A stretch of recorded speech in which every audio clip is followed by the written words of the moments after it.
Chapitre 36. Les montagnes des délices. Lorsqu'enfin les fugitifs se trouvèrent derechef dans le chemin du roi, la première parole de Chrétien fut « Oh, quel bonheur que discrétion m'ait donné cette clé !» Oui, dit Espoir, autrement, que serions-nous devenus? Ils s'assirent au bord du talus, car ils étaient hors d'haleine.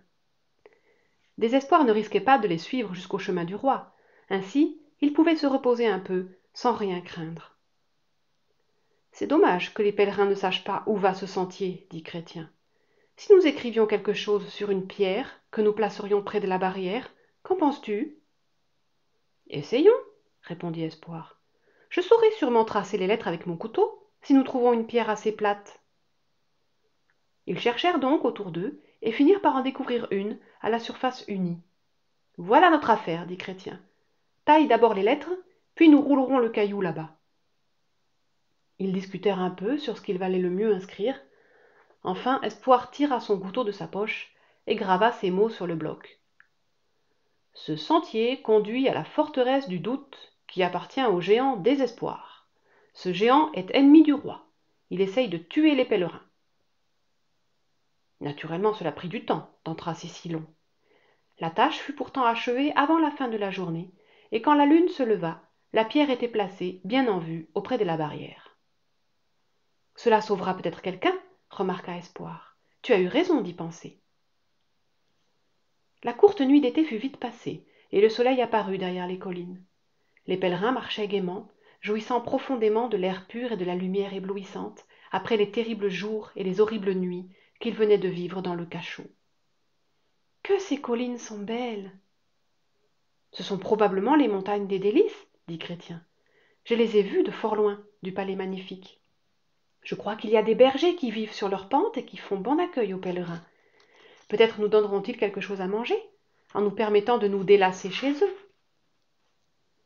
Bientôt ils furent au pied des montagnes et commencèrent à grimper la pente aboutissant au sommet. En cet endroit, le chemin du roi était doux et facile, et non pas raide et rocailleux comme sur la colline Difficulté. Les versants des monts s'étageaient, plantés de vignes. De petits cours d'eau limpides couraient dans l'herbe.